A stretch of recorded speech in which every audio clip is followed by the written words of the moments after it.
Moi, je vous dérange pas, si vous voulez, je pourrais l'approcher. Vous me faites signe quand je commence? C'est bon. Alors, je peux vous parler de la petite ville où j'ai grandi, qui est la plus belle ville du monde après Jérusalem. C'est Cherchel, qui était Césarée à l'époque des Romains, et la capitale, surtout la capitale administrative et commerciale de l'Empire romain en Afrique du Nord. Et là, il y avait une petite communauté. Lorsque nous étions tous le jour de Kippour, par exemple, on était à peine un peu plus de 20, de 22. Je parle de tout, y compris les bar mitzvah de l'année. Donc une communauté pas plus grande qu'un mouchoir de poche, comme on dit, du côté de Tipaza. Et cette petite communauté avait un rabbin, mon père, Zichrono Livracha, Rabbi Michlov Chazal. Un rabbin pour 6, 7 chefs de famille, ce qui correspondait à une lourde charge. Et c'est une chose qu'il faut souligner. Moi, je ne sais pas comment, en voyant le geste que peut faire le donateur aujourd'hui, comment pendant des années, des dizaines d'années, on entretient un rabbin, on a un Talmud Torah, on a sa viande cachère, et on assure à peu près tous les rites parce qu'il y a un rabbin. Bon, mon père ne gagnait pas des cents et des mille, mais c'est quelque chose à noter au sujet de l'Algérie. Il se trouve que en Algérie, il y avait beaucoup de petites communautés de ce genre. Et en général, c'était toujours des rabbins qui venaient, surtout du Maroc au sujet de l'Algérie ouest, et surtout de Constantine et de Tunisie, mais de Constantine au sujet du côté de l'Algérie de l'Est, n'est-ce pas? Et des petites villes comme Philippeville, des petites villes comme Arsila ou des choses comme ça, où vous seriez étonné de voir comment les Juifs tenaient à leur identité juive. Je peux dire qu'ils n'y mettaient pas grand-chose sur le plan, si vous voulez, de l'adhésion intellectuelle, toranique. Bon, il y avait des Talmud Torah, mais dès qu'on pouvait se libérer et aller vers Voltaire et Molière et le reste, eh bien, je crois qu'on le faisait assez facilement. Moi-même, j'ai appris à l'école qu'on appelait une école rabbinique, le Retzaïm, aussi bien d'Oran que d'Alger, et surtout d'Oran. Et j'ai été nommé rabbin dans une petite ville du sud, Jériville. Jériville est une petite ville où il y avait, pour une fois, une communauté beaucoup plus importante que celle que j'ai connue à Cherchel, et où il y avait, je pense, plus de juifs que de français, chrétiens. Et beaucoup d'arabes, et sur le plan, si vous voulez, de ce phénomène de la colonisation, eh bien, on était français, et puis un peu, si vous voulez, on dominait cette population arabe qui, du point de vue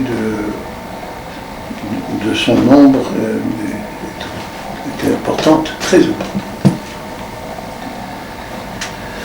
Et là, à Jériville, je peux dire qu'il n'y avait pas d'assimilation.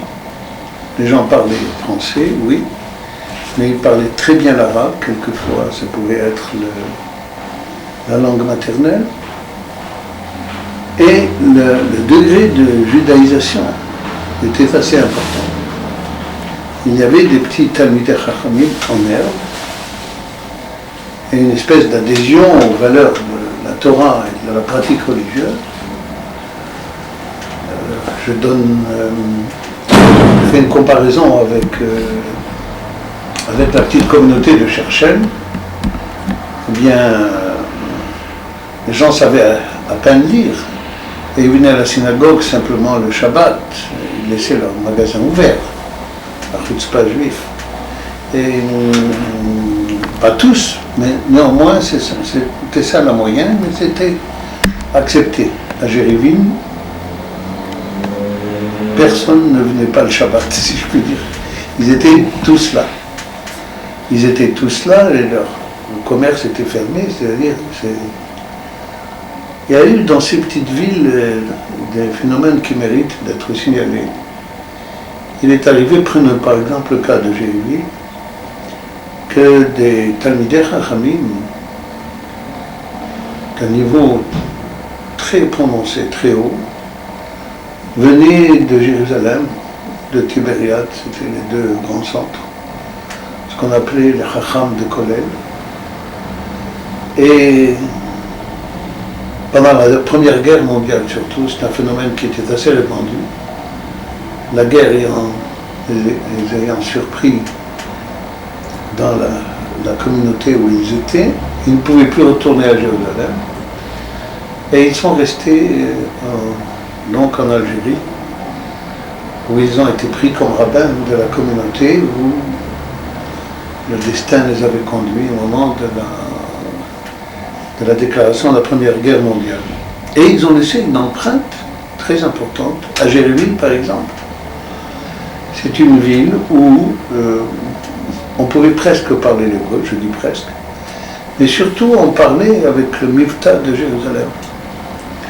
On disait le Vet et le Bet, et beaucoup de ces prononciations, plus ou moins frelatées, à Jéréville, ça n'existait pas parce qu'il y a eu ce fameux Chacham de Kollel, Rabbi Abraham Cohen, vraiment de mémoire bénie, qui était pendant très longtemps le maître là-bas du Talmud Torah. Il y a aussi nommé Rabbi David Benimgi, dont je gardais ici quelques-unes de ses drachot, et qui montre que le Kahan était à un tel niveau qu'on pouvait lui parler avec une certaine profondeur. Bon, vous savez que Alger a au rang moins Constantine, où la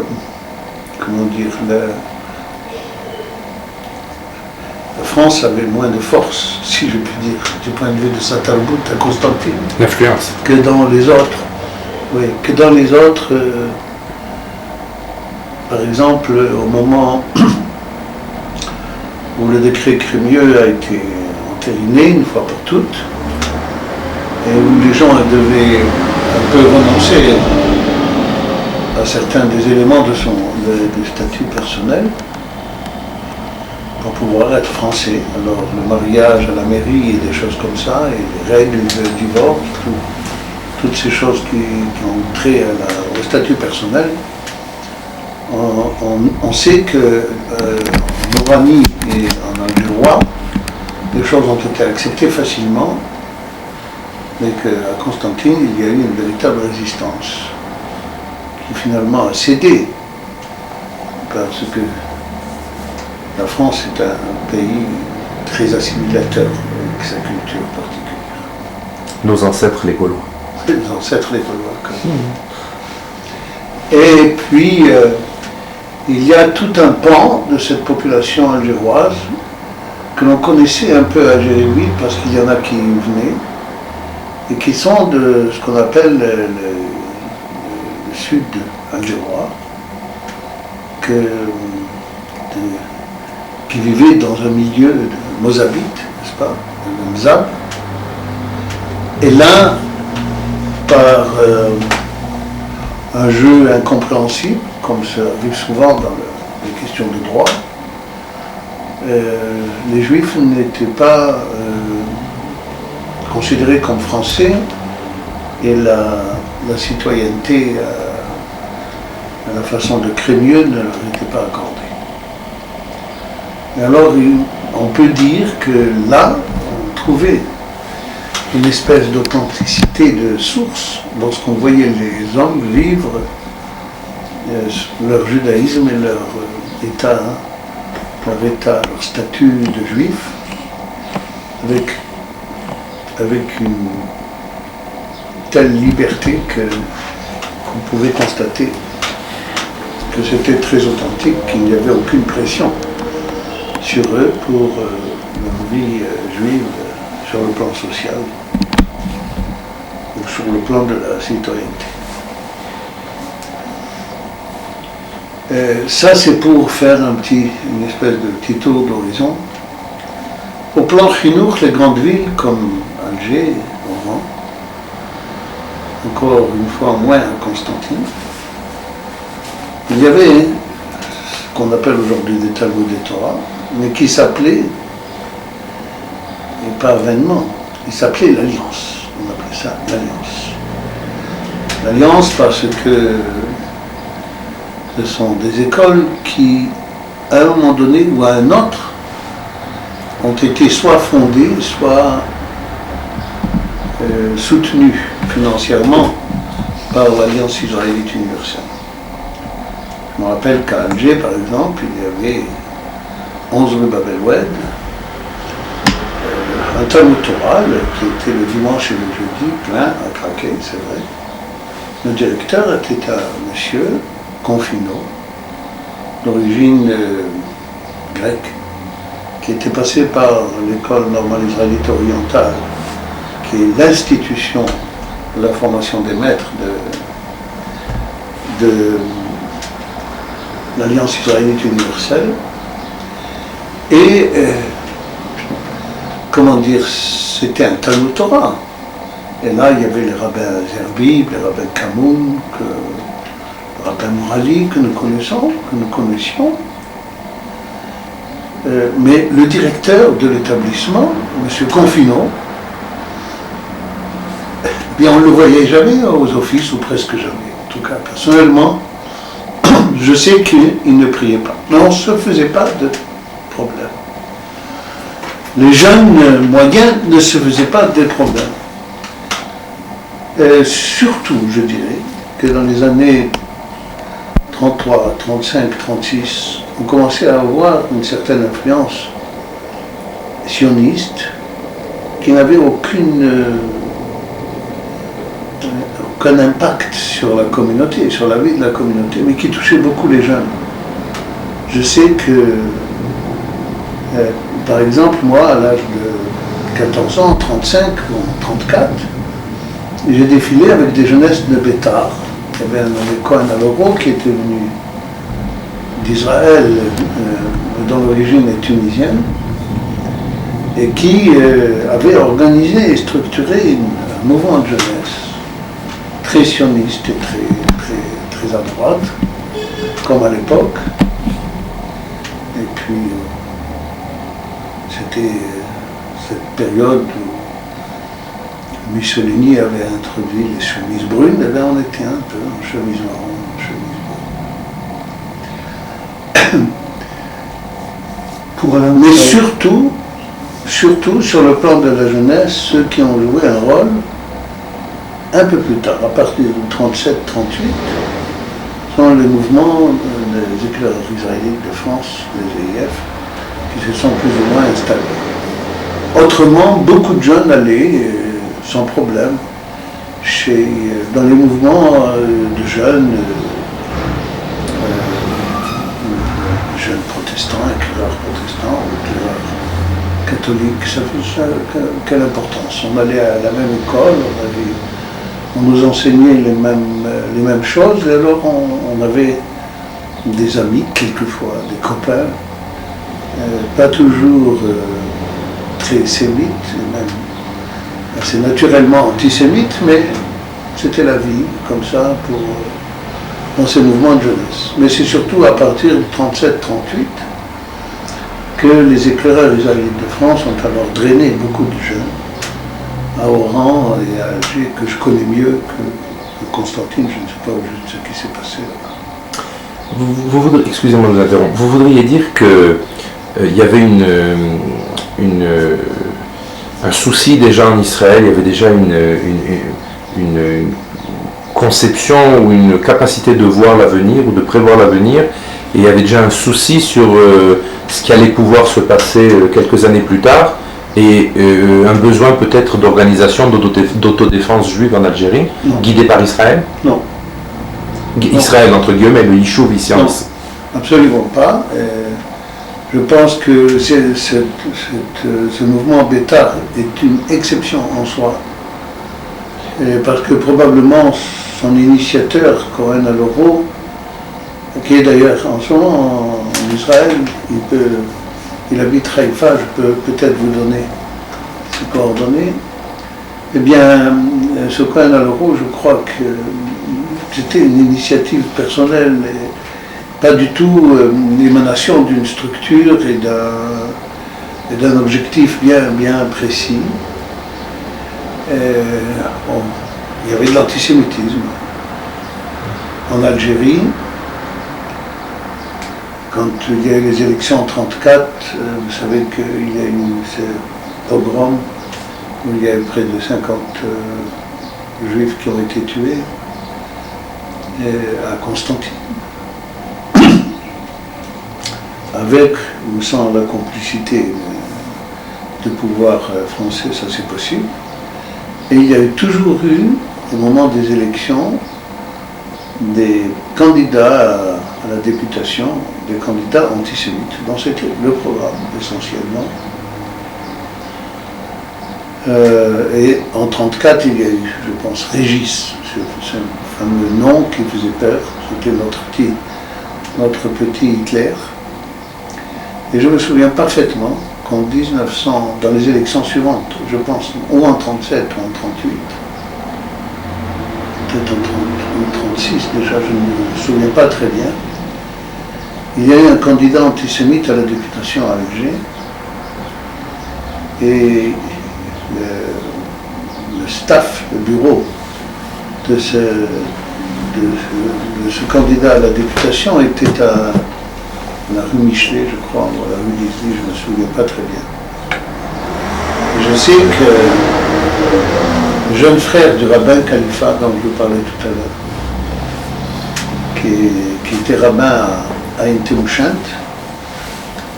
ce jeune frère a eu le courage de grimper jusqu'au premier étage pour enlever la pancarte exclamant l'antisémitisme.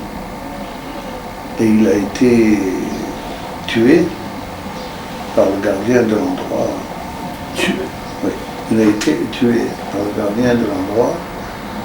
Et, comme on dit en hébreu, Isdazera, Yadut al-Jamia, Bar Neotama, Bar Neotama. C'était vraiment un acte qui avait marqué beaucoup la communauté. On ne s'est pas aperçu, comme beaucoup de Français, même en France, ce que représentait la menace de l'hitlérisme. On s'est aperçu après qu'on l'a échappé belle, que d'après des documents historiques découverts dans les mairies, etc., on avait tous la rouelle déjà prête à être cousue sur nos habits. Et à Wannsee, quand il y a eu cette fameuse conférence au sommet pour la solution finale, nous étions tous inscrits déjà, les Allemands faisaient les choses bien.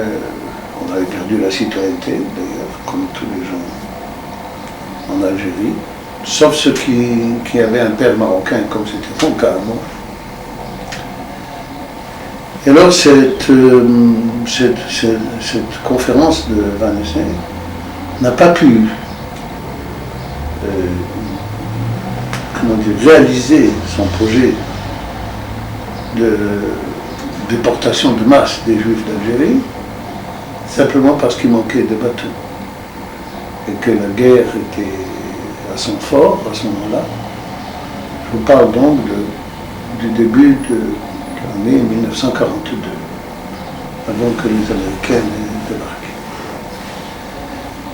Et on n'avait pas appréhendé la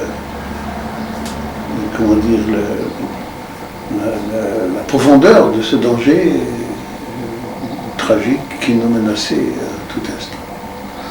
S'il y avait eu des bateaux, les Allemands qui savaient organiser les choses auraient vraiment fait très rapidement le tour de toutes ces communautés, aidés par les Français d'Algérie qui étaient très vigissois, les colons étaient très vigissois, très à droite.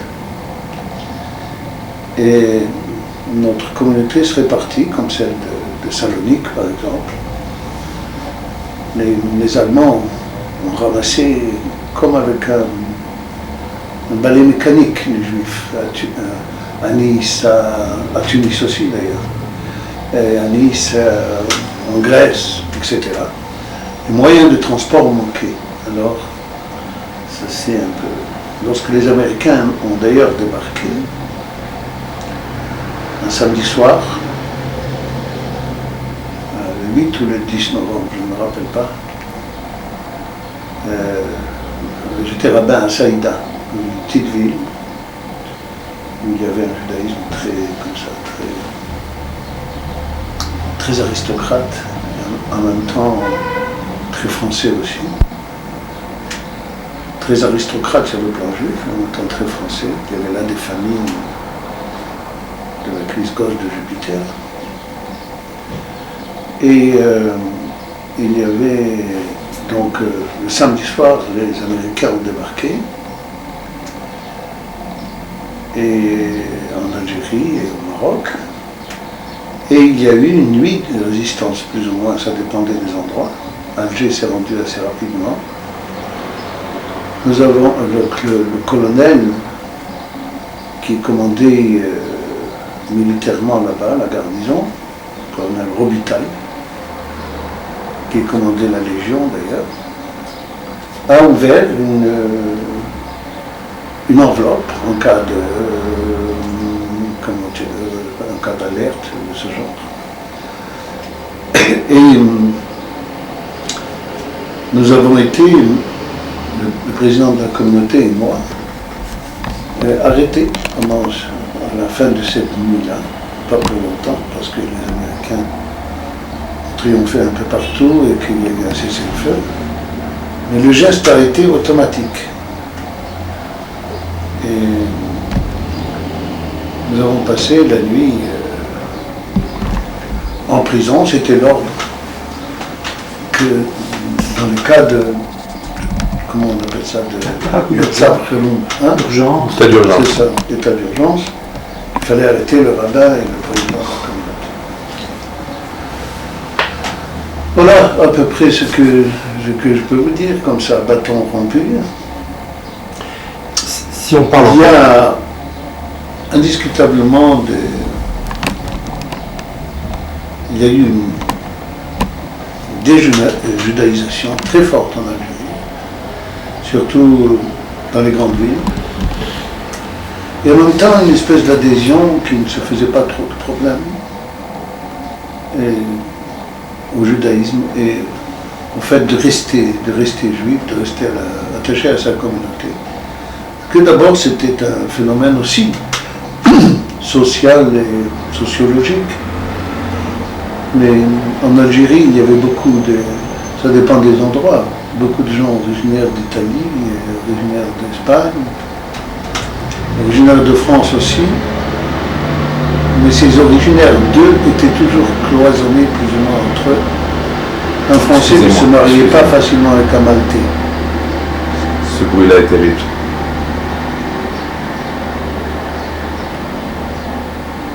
Vous voulez reprendre? Oui, alors je dis, il y a un cloisonnement, une espèce de cloisonnement entre les différentes communautés originaires d'eux. Et comment dire, ce cloisonnement a favorisé, si vous voulez, le fait de continuer à être juif et d'appartenir à sa communauté juive. C'est parce que C'était un phénomène assez généralisé. Comme je disais, un Français d'origine ne se mariait pas avec un Maltais ou avec un Espagnol. Et il y en avait beaucoup dans ces villes et dans ces villages. Avec la population arabe, il y a un problème complexe. Parce qu'on était des indigènes, comme eux, on a grandi dans ce pays. On était quelquefois avant eux, en Algérie. Seuls les Berbères peuvent dire que, d'une façon certaine, que leurs racines sont là-bas. Mais les Juifs avaient plus que droit de cité, ils avaient fondé des cités et ont joué un rôle très important sur le plan de la civilisation comme ça, judéo-arabe. Et on était un peu en porte-à-faux parce que on était d'un côté français, donc dans une certaine mesure colonisateur, pas reconnu par les colonisateurs. Et de l'autre côté, on était arabe, parce qu'on était là, qu'on appartenait au paysage humain et social depuis toujours. Un problème important. Dans les grandes villes, la chose se sentait moins. Encore qu'il y avait des quartiers, je ne dis pas des ghettos, des quartiers à Alger comme à Oran, surtout à Constantine, où il y avait des quartiers entiers où pratiquement ils n'étaient habités que par des Juifs. Dans les Arabes eux-mêmes avaient, dans ce frottement avec la culture française, beaucoup perdu de leur arabisme et de leur islam. Aujourd'hui, on voit l'islam se répandre avec une force fondamentaliste énorme et intégriste en Algérie.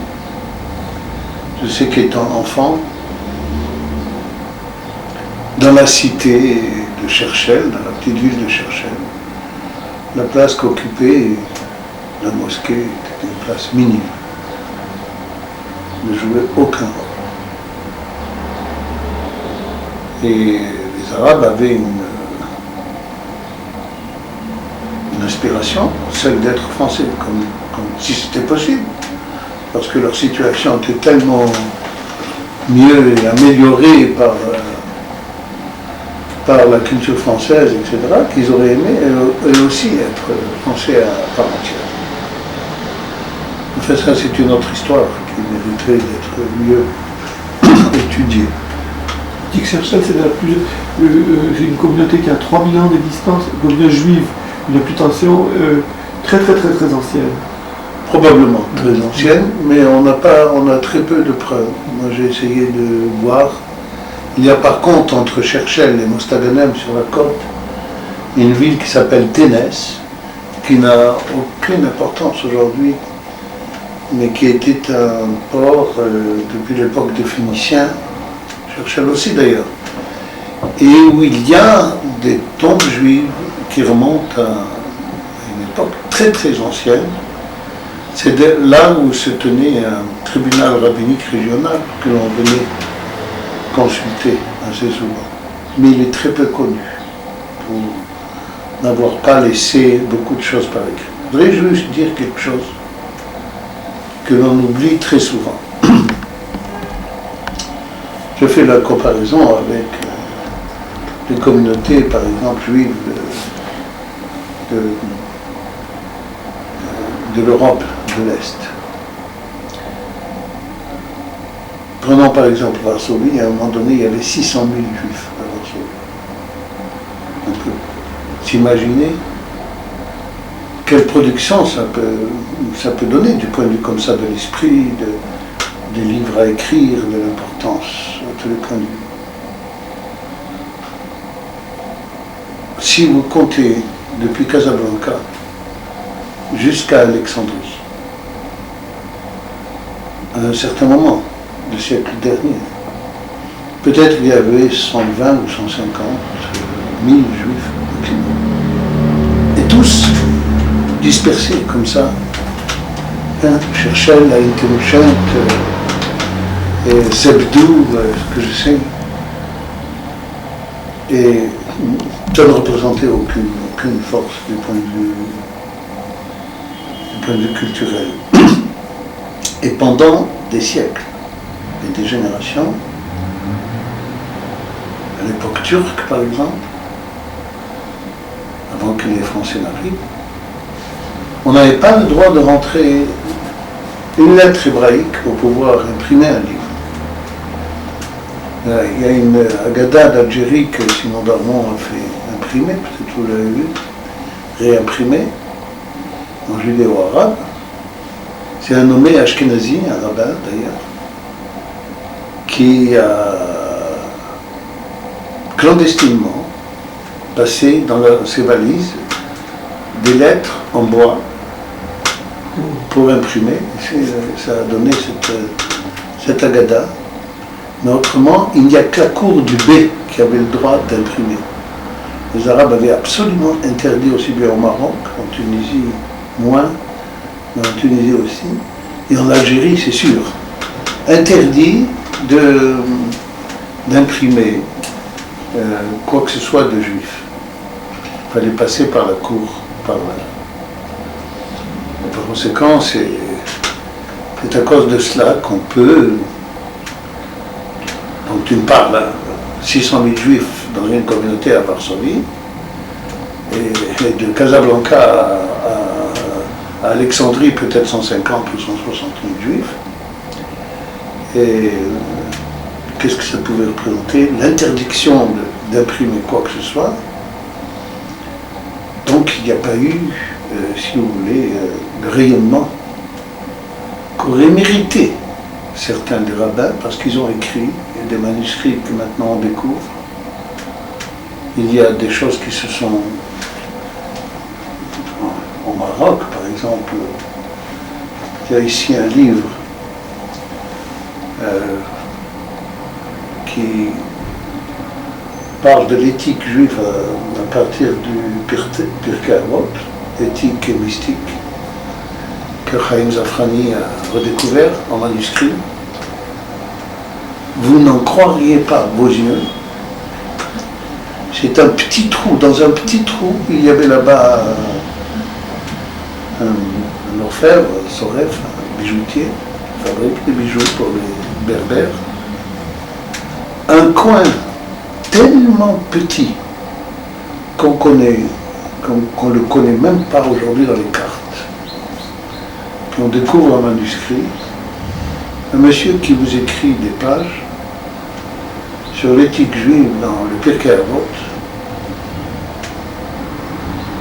supérieur à ce qu'on pourrait écrire aujourd'hui sur le plan de la conception philosophique et kabbalistique.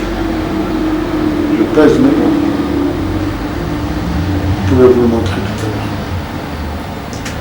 Et il y avait comme ça des extraits. Moi j'ai ici un manuscrit de Rabbi Abraham Kawad, qui était souvent dans des communautés en Algérie, Tlemcen, Aïn-Temouchent, Oran, etc., et qui produit, il était longtemps à Fès, qui reproduit les takanot des rabbins, et c'est d'une science juive incontestée. Science juive incontestée. Ce qui explique aussi peut-être ce lien particulier avec Livourne, l'imprimerie de Livourne. Il y a eu des éditions d'œuvres juives. Surtout à Livourne et à Yale. Et pas rien qu'à Livourne, à Amsterdam. Les Juifs voyageaient. Vous savez, certains rabbins de Meknes ou de Marrakech sont allés jusqu'à Amsterdam. Ils allaient de communauté en communauté. Seulement là, ils venaient de communautés fortes, combien il y avait de juifs à l'époque à Alger ou à Oran. Le judaïsme algérien a été beaucoup décimé par les persécutions et les épidémies en Algérie. J'ai connaissance d'une édition du Zohar dans les années 1840 ou 50. J'en ai personnellement quelques volumes à la maison, qui a été imprimé à Livourne et qui était le fruit d'une collecte de toutes sortes de donateurs d'Algérie. Et les villes, au début de cette édition du Zohar, les villes, Sétif, Constantine, Alger, Oran, sont mentionnées.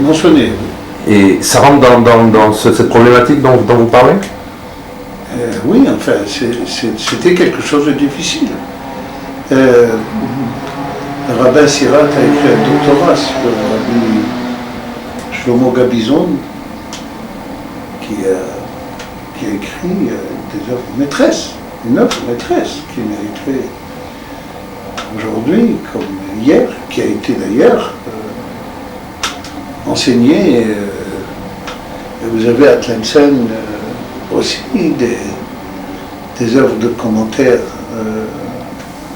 sur le Moré Nevuchim, le guide des égarés de Maïmonide, une philosophie Rabbi Chaim Beliar, par exemple.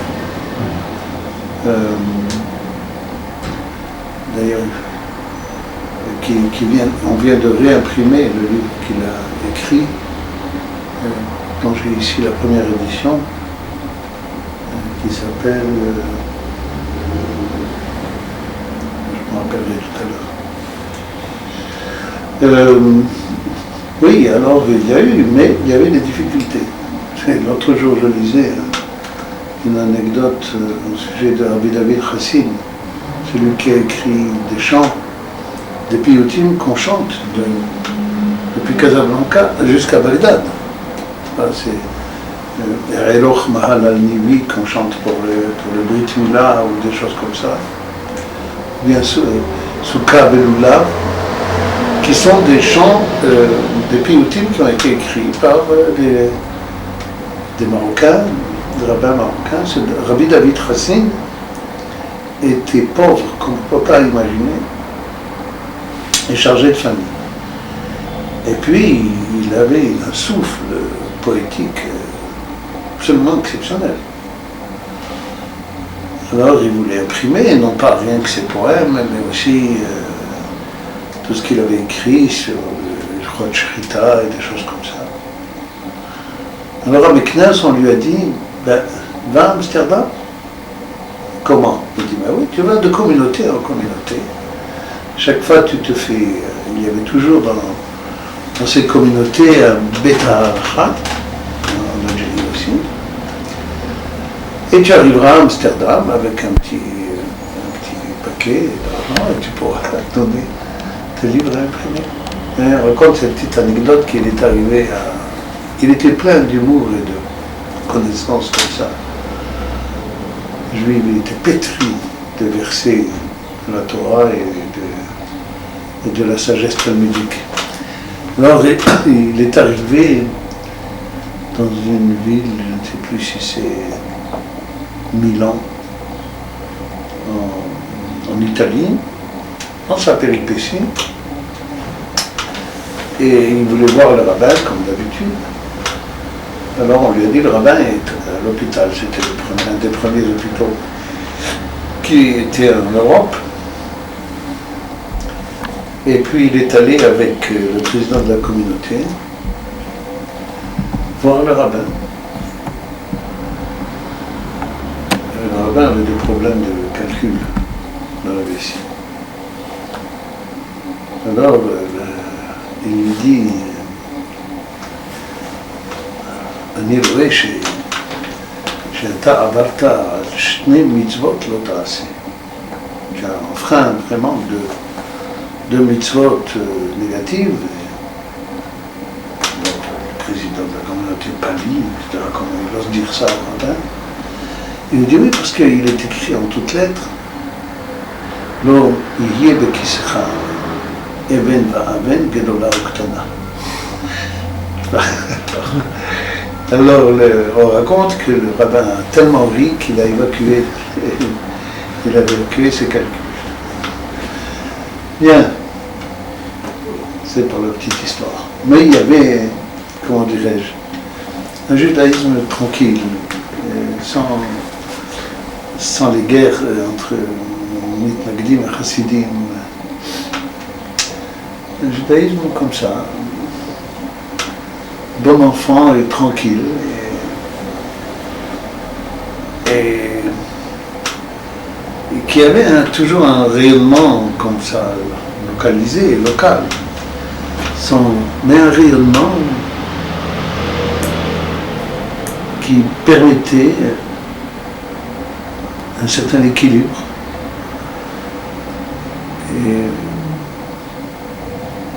et qui avait une espèce de complétude. On était juifs sans problème.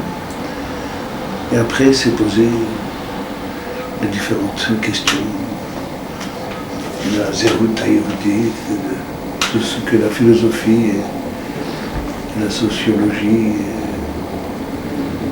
et les courants de pensée ont déversé en Algérie avec la venue des Français qui ont remis en cause beaucoup de choses, qui ont bousculé ces identités. Et il y a une génération comme ça, ou deux, après 1830, c'est-à-dire après le décret Crémieux, qui ont complètement foncé, qui ont oublié peu à peu, qui étaient des gens de synagogue, mais surtout pour Kippour, peut-être pour Rosh Hashanah, pour Pessah. Enfin, peu à peu, ça disparaissait. Et dans les petites villes, non. Dans les grandes villes, le phénomène d'assimilation, de déperdition de son identité juive, c'était assez fort. Mais on ne se mariait pas pour autant avec les autres, parce que les autres aussi étaient cloisonnés, comme je le disais tout à l'heure. S'il n'y avait pas de chassidim et mitnagdim, il y avait certainement des chassidim et des mityavnim. Il y avait certainement une tension, des conflits entre les deux, non? Entre les deux tendances. Je vais vous dire, moi, je n'ai pas senti les conflits. Les conflits. Il y avait une espèce de tolérance à l'égard de tous ces juifs qui étaient juifs, bien sûr, qui ne reniaient pas, et qui envoyaient leurs gosses au Talmud Torah, mais juste pour faire la bar mitzvah et des choses comme ça. Je généralise, mais je parle surtout des grandes villes, parce que dans les petites villes, ça s'est passé indiscutablement autrement. Il y avait plus de... On conservait beaucoup plus. Et on transmettait beaucoup plus d'une génération à l'autre. Mais dans les grandes villes, si dans mon jeune âge, j'ai appris un texte de Talmud en le traduisant en judéo-arabe, comme c'est par exemple mon cas, quand j'ai eu 15 ans, que je suis allé à Oran ou à Alger, que j'étais capable de traduire Masechet Berachot dans la langue de Voltaire et de Molière, ouh là là, c'était autre chose. C'était... j'avais fait ma crise comme ça à l'égard de mon père, Zichrono Livracha. Moi j'étais quelqu'un de grand parce que je savais traduire ce texte en français, alors que mon père ne le savait pas. Et vous saviez pas le judéo-arabe, ça existe Oui, moi j'ai appris en judéo-arabe mes textes de Torah et mes premiers cours de Talmud. Comme un Constantine d'ailleurs. C'est un langage comme le yiddish, c'est un mélange de... Il est moins goy, si je puis dire, et en même temps il est plus goy. Je m'explique, c'est-à-dire que le yiddish a une base, c'est l'allemand, mais il y a une évolution linguistique et sémantique absolument extraordinaire qui est très fortement juive et qui a marqué finalement un décalage. Le judéo-arabe, c'est surtout arabe. Et peut-être une façon de prononcer, une tournure de pensée, et quelquefois, beaucoup moins qu'en yiddish, quelquefois des mots juifs, hébreux, que nous arabisions dans la prononciation. Regardez, merci. On va peut-être faire si pour avoir l'habitude, n'est-ce pas? Ça va le gouvernement. Oui, non, parce que là, la O, c'est devant les lettres majuscules. Ça, c'est le Sefer HaTakanot de Fès, de la communauté de Fès, avec chez l'autre compose, le Tchoubot.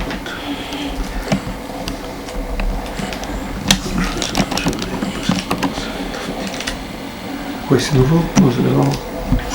Vous avez connaissance du livre Kegan Ayarak, le Rav Halfagej de Constantine, ça vous dit quelque chose? Oui, ils l'ont réimprimé maintenant. Je l'ai. Qui c'était ce Rav? On va le filmer dans Ça? il faut le filmer, c'est ça. Regarde, on voit du jus de Tourner dans l'autre sens. Peut-être le char, non, du livre? Char? Non, il y a... Le char, ce char-là, c'est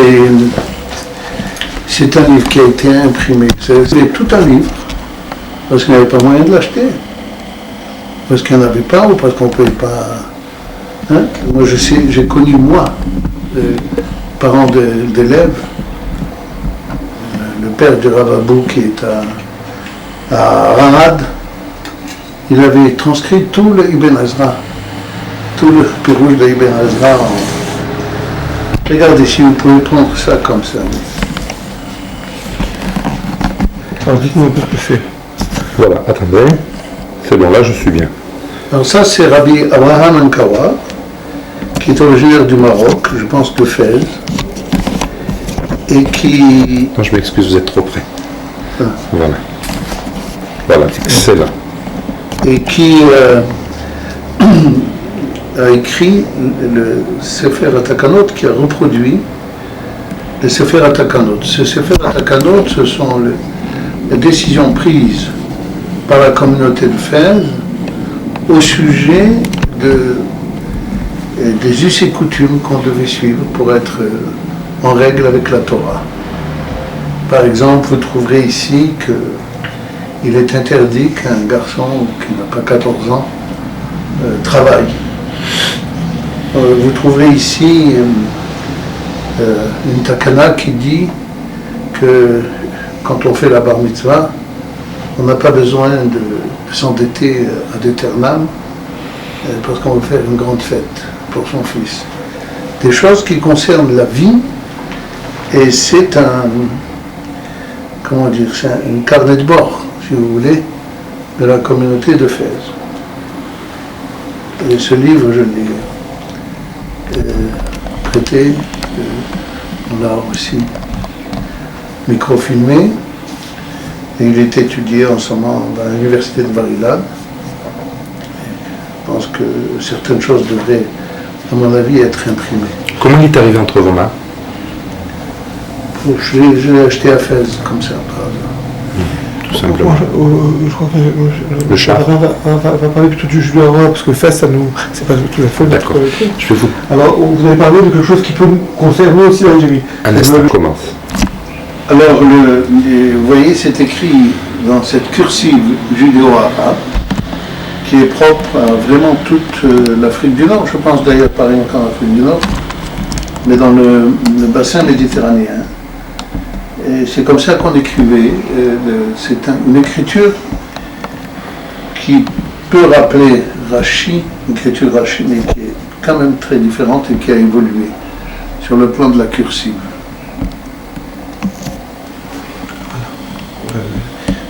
Et peut-être, et maintenant on va continuer l'entretien, mais alors comme ça avec un autre fond. Non? כן. ובעברית אתה ראית? כן. לא, בוודאי.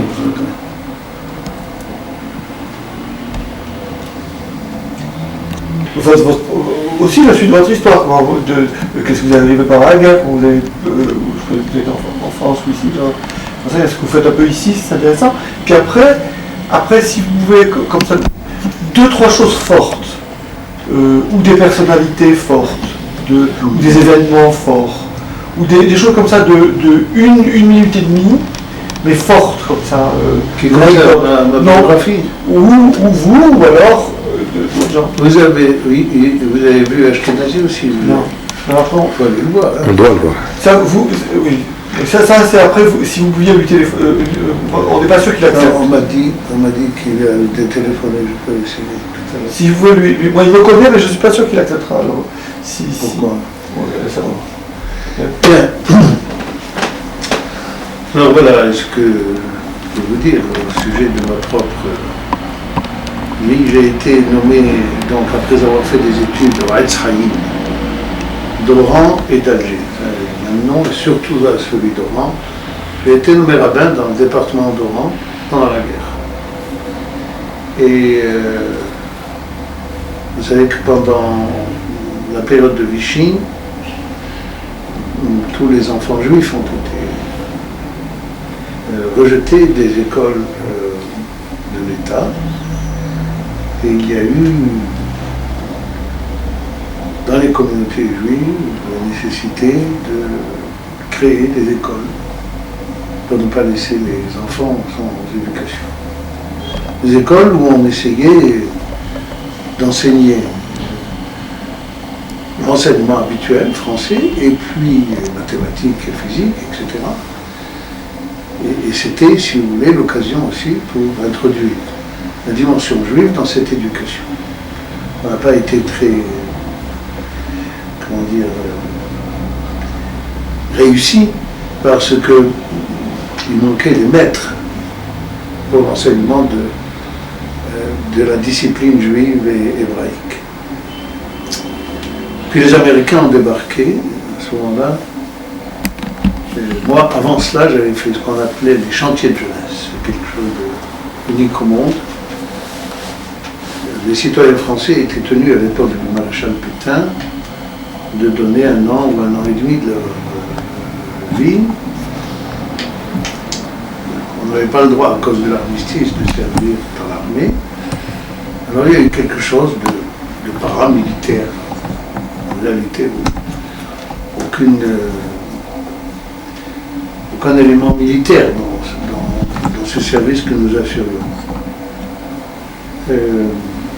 Et puis une chose tout à fait unique, mon père était marocain, donc je suis né en territoire français, l'Algérie c'était un territoire français, l'école d'Avar. Et les vrais Français, ceux qui étaient français depuis 3 générations ou 4, étaient éliminés, mais moi, de nouveau débarqué d'un père marocain, eh bien j'étais français et tenu à faire ce service. On a mis tous les juifs ensemble. Et c'était une assez belle aventure, bien qu'on ne se rendait pas compte des dangers qui pouvaient nous entraîner loin, très loin de notre propre vie, de notre propre sécurité. Qu'est-ce que vous faisiez pendant? Pardon? Qu'est-ce que vous faisiez? On faisait, par exemple, moi j'étais ce qu'on appelait chef d'atelier, c'était un grade important, j'étais commandant adjudant. Fabriquer par exemple du charbon. On avait besoin de charbon pour faire marcher au gazogène les autobus. Il n'y avait pas de pétrole. Des choses comme ça. Et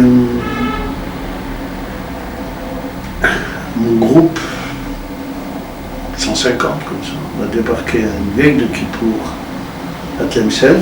On venait des montagnes de Hafir, là-bas, des montagnes, pour la veille de Kippour. On a débarqué à la communauté. C'est une des plus beaux souvenirs que j'ai jamais eus. Les gens se disputaient alors qu'il y avait la misère, qu'on n'avait pas d'huile, on n'avait pas de sucre, des choses comme ça, tout était rationné d'une façon draconienne. Et les gens se sont disputés pour avoir ces juifs qui étaient dans ces chantiers de jeunesse. Quelques mois après, il y a eu donc le débarquement des Américains. Et pour ceux qui ne savent pas, il y a eu une période intermédiaire entre le pouvoir que devait plus tard exercer De Gaulle et celui du général Giraud. Le général Giraud s'était évadé et avait rompu avec Vichy pratiquement, enfin de toutes les façons. Et ce devait être un grand antisémite et il fallait qu'il tienne compte, à mon avis, peut-être aussi de la vie des colons en Algérie. Eh bien, nous étions pas rétablis dans notre citoyenneté française, mais ils nous ont quand même mobilisés dans ce qu'on appelait les pionniers.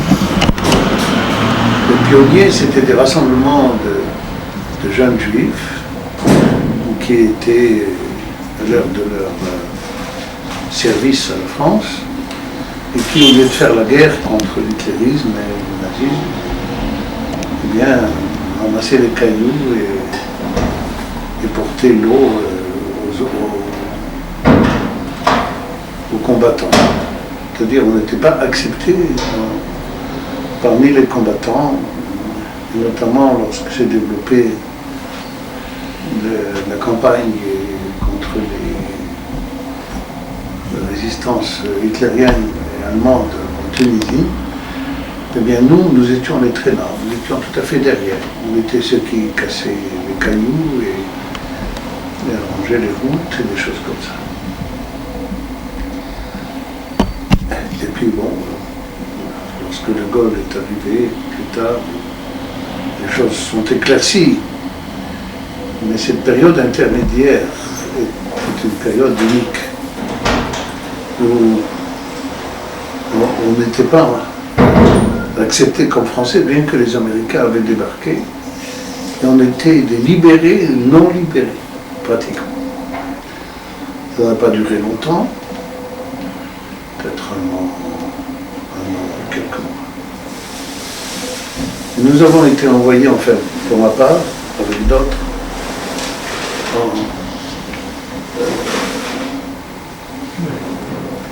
le monde. C'est bon. Et donc on était libérés, non libérés, entièrement. Et nous avons été envoyés en AOF, en Afrique occidentale française, pour relever les vrais soldats et être là-bas dans les structures plus ou moins soldatesques de l'Afrique occidentale française. Et les vrais soldats étaient envoyés, surtout des légionnaires, étaient envoyés dans les fronts divers de lutte contre l'Allemagne. Voilà à peu près en gros, nous avons été à la fin de la guerre, presque à la fin de la guerre, on était revenus en Afrique du Nord. Je suis resté à Casablanca où nous avons fondé avec d'autres amis un grand tournant de l'histoire, à mon avis, du judaïsme marocain. Nous avons fondé avec une équipe l'école normale hébraïque pour la formation des maîtres d'hébreu et de Kodesh. Et à l'époque où l'Alliance avait 25 à 35 000 gosses dans les écoles, où nous avons joué un rôle qui a permis d'ailleurs une alia, bien qu'elle ait été très difficile, l'alia des Marocains, des Juifs marocains, mais tout de même il y avait une espèce de préparation sur le plan de l'éducation hébraïque. Nous avions partout des cours du soir d'hébreu, pour les adultes comme pour les jeunes. Et c'était une activité que nous avons menée à partir de cet état-major de l'école normale hébraïque que l'Alliance israélite universelle a d'ailleurs fondé. Et ça, je tiens à leur rendre hommage, parce que l'Alliance était à un moment donné asioniste ou voire anti-sioniste, mais au lendemain de la guerre, avec René Cassin, qui avait pris la présidence du comité central de l'Alliance israélite universelle, il y a eu une évolution vers le sionisme qui a été confirmée par des actes très importants qui ont été faits aussi bien ici en Israël qu'en France. Que les générations en 1960, après l'indépendance d'Algérie, qui sont arrivées à Paris, ont profité, si vous voulez, de cette atmosphère nouvelle, de cette grande dame qui était l'Alliance israélite universelle. J'ai fait ma Aliyah après la guerre des 6 jours. Mais avant, je suis resté 8 ans à Strasbourg, où j'avais créé avec mon ami et maître, le professeur Ambrenière, nous avons créé un centre de préparation au professorat d'hébreu, dont j'étais le directeur. Et c'était pour former des professeurs dans le cadre du contrat d'éducation et d'instruction qu'avait signé la France avec Israël. Et cette France qui était tellement pro-israélienne avant la guerre des 6 jours.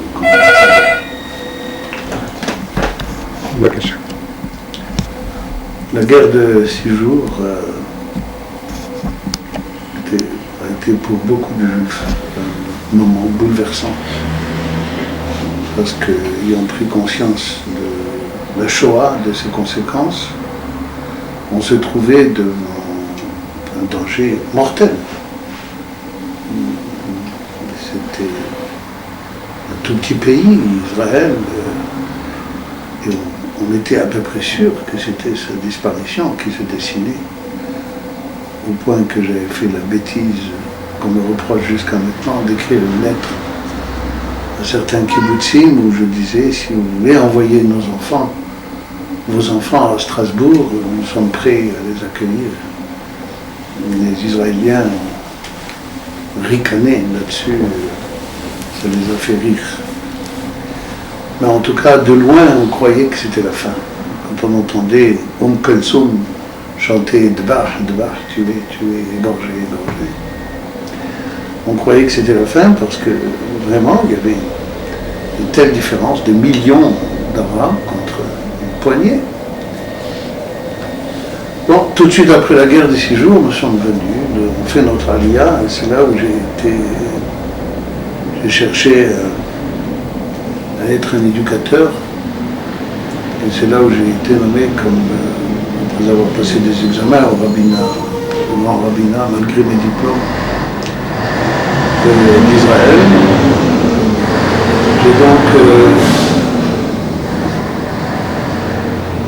J'ai donc été nommé comme aumônier général de la police et des prisons, un poste qui n'avait pratiquement aucun contenu et à qui j'ai donné un contenu important. Pour l'ensemble de la police et des prisons, il y avait 2 ou 3 mashgichei kashrut, surveillants de kashrut. Et quand j'ai quitté, il y a 2 ans, il y avait 27 rabbins, tous munis de diplômes de rabbinat avec une smicha. Donc on a, surtout dans les prisons, fait un grand travail qui mériterait d'être connu, qui est en train de... Nous le faisons avec beaucoup de tzniut, de modestie. D'abord parce qu'il s'agit d'un matériel humain qu'on n'a pas besoin d'exhiber. Mais nous avons des résultats qui ont été officialisés, on peut dire, par des statistiques, même de l'université hébraïque, qui a fait des recherches. Et nous avons fondé le Keren HaTshuva qui marche jusqu'à maintenant. Et dont le but est de réhabiliter par le judaïsme et les valeurs juives le prisonnier qui a bien voulu faire Teshuva sans que nous fassions du missionnarisme. Ça, c'était toujours mon mot d'ordre. Et nous avons donc des résultats sur les 500 personnes dont on s'est occupé, 500 anciens prisonniers. Il y a à peine 7,5% de gens qui sont retournés en prison, alors que le récidivisme moyen est de 67%. Et cette année, on a fait un congrès international où il y avait des prêtres de tous les cultes, des criminologues, des sociologues, etc. Excusez-moi, on est obligé d'aller au rythme de Hegel. Ça y est. Pour montrer ces résultats, je crois que la Teshuva est un phénomène spécifiquement juif qui n'a pas son pareil dans aucune culture, qui est intraduisible d'ailleurs, comme dit Rosenzweig. Et qui est spécifiquement juif. Nous avons écrit pas mal d'articles, etc. Si vous voulez, je vous donne cela à l'occasion pour que vous puissiez vous faire une idée. On a fondé une ville, on a dit. Une ville ou un quartier où... Non, nous avons maintenant ouvert un centre d'accueil pour les célibataires, pour les prisonniers qui sont célibataires et qui risquent d'être repris s'ils restaient sur les trottoirs et dans les quartiers qu'ils fréquentaient avant. On les a éloignés du milieu, avec des guillemets. Et ils étudient et ils travaillent aussi. Enfin, c'est notre grand leitmotiv, le motto, c'est Torah va'avoda. Ils étudient, ils continuent à étudier, et puis ils travaillent. Et nous avons sauvé ainsi, on peut dire, pas des âmes, comme diraient les chrétiens, mais des vies, en tout cas, des fiches. Voilà.